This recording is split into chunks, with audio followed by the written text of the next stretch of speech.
Bonjour Emmanuel Guiton, bienvenue au sein de notre belle communauté de thérapeutes et professionnels du mieux-être 1001thérapeute.com. Ça fait déjà quelques temps que tu nous as rejoints, c'est un vrai plaisir et j'ai très envie que tu te présentes et que tu nous présentes ton livre. Merci Julien, en tout cas je suis ravi d'être là et de pouvoir vous présenter surtout l'ouvrage, d'accord? C'est-à-dire que donc moi je m'appelle Emmanuel Guiton, psychothérapeute de l'enfant depuis longtemps, depuis 37 ans pour donner Bravo. l'année. Et comment dire, je ne travaille que par le jeu, c'est-à-dire que je laisse l'enfant complètement libre de son action et de son déroulement sans intervenir. Nous avons travaillé dans les années 80, début 90, sur les ouvrages de Winnicott, un personnage fabuleux qui a donc découvert le jeu. Et qu'est-ce qu'il a découvert, Winnicott? Il a découvert que l'enfant déposait dans son jeu tout son vécu émotionnel. Et c'est de là qu'on peut en faire une thérapie. Et plus encore, si je me suis lancé à écrire, parce que c'est pas une mince affaire d'écrire, c'est pour propager cette richesse que l'enfant transporte et que nous avons à nos pieds. Je m'explique, c'est-à-dire que en tant que parent, on ne soupçonne pas la puissance du jeu de notre enfant. Il est tout le temps en train de jouer, c'est pas un scoop. À peine levé jusqu'au coucher, ils ne font que jouer. Et donc Winnicott a enfin trouvé ce qu'on n'avait jamais soupçonné, c'est qu'il joue sa vie. Il reprend sa vie. Et donc j'ai écrit ce petit livre et je vais vous montrer le titre pour pas vous baratiner pendant longtemps. C'est-à-dire que l'enfant est donc un architecte de soi-même. Et tout passe par le jeu. Et ce que j'ai écrit dans ce petit ouvrage, qui est un premier fascicule, c'est que l'enfant, librement, va chercher à toujours s'adapter. Et c'est le principal de l'ouvrage, c'est-à-dire de vous expliquer que, à nos pieds, à longueur de temps, l'enfant est toujours en train de chercher à s'adapter. Comment fait-il? Nous réfléchissons, du moins nous introspectons. Nous allons chercher dans nos souvenirs, du moins dans nos vécus, ce qui a pu nous perturber, nous déséquilibrer, et on cherche à s'adapter en ressassant. On peut ressasser beaucoup. Eh bien, l'enfant n'a pas cette capacité corticale, va chercher tout le temps à s'adapter en manipulant, en imaginant, en sautant, en bougeant, et il va utiliser son corps pour reprendre son vécu. Ça peut paraître compliqué, en fait c'est très simple. C'est-à-dire que l'enfant va tout le temps choisir le bel objet, le bon objet, la bonne occupation, la belle occupation pour tout le temps aller chercher l'équilibre. C'est très intuitif en fait comme approche. Ah ouais, complètement. C'est une intelligence sensible, c'est l'intelligence ludique. C'est-à-dire que l'enfant va, sans s'en rendre compte évidemment, tout le temps être attiré par le jeu qui va lui plaire et qui va surtout le restaurer.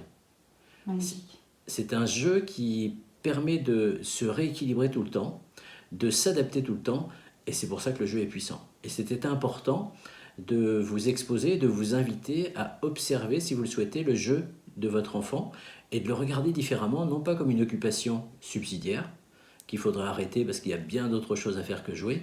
C'est avant tout jouer pour pouvoir s'adapter, plus encore s'intellectualiser, rentrer dans une société, accepter les règles, s'adapter aux règles familiales, s'adapter aux règles sociales, etc.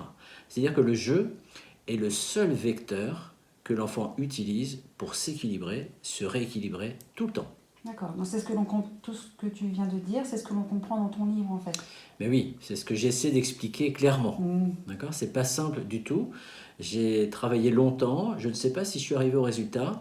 J'attends les lecteurs, ou du moins retour des lecteurs, pour savoir si c'est suffisamment clair. Il y aura peut-être d'autres moutures, mais c'est important de savoir que, en fait, les choses sont simples. Il ne faut pas non plus qu'on les complique et à chercher à analyser tout ce qui se passe dans le jeu, mais c'est de laisser vivre le jeu et surtout de savoir que, quelle que soit la circonstance du jeu de l'enfant, elle est tout le temps dans le sens de l'équilibre. Elle est tout le temps dans le sens de reprendre son équilibre vers cette adaptation que l'on voit et que l'on constate au fur et à mesure. D'accord. Donc ça veut dire que nous, en tant que parents, quand on va découvrir ton livre, est-ce que ça peut nous aider aussi, nous, dans notre façon d'agir, dans notre façon d'aborder le quotidien avec nos enfants?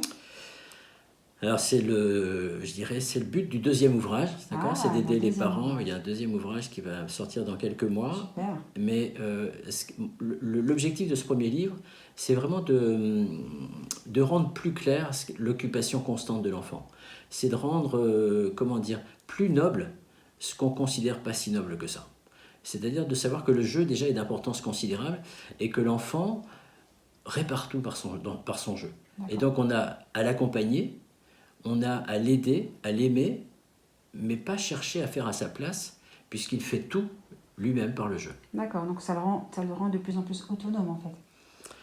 L'enfant cherche à être autonome tout le temps, et il utilise son jeu pour acquérir son autonomie, du moins avant son autonomie, sa confiance en soi. Très bien, donc en fait c'est un ouvrage qui est fondamental. Mais oui, pour moi c'est fondamental de comprendre le jeu de son enfant, et je dirais plus que le comprendre, le respecter. Parce que s'il y a une chose qu'on ne fait pas encore suffisamment, c'est de respecter le temps de jeu de nos enfants. C'est sacré. C'est sacré, c'est vital, c'est primordial. Et donc si on ne laisse pas assez de temps à l'enfant pour jouer, eh bien il y a quelque chose qui peut engendrer le déséquilibre.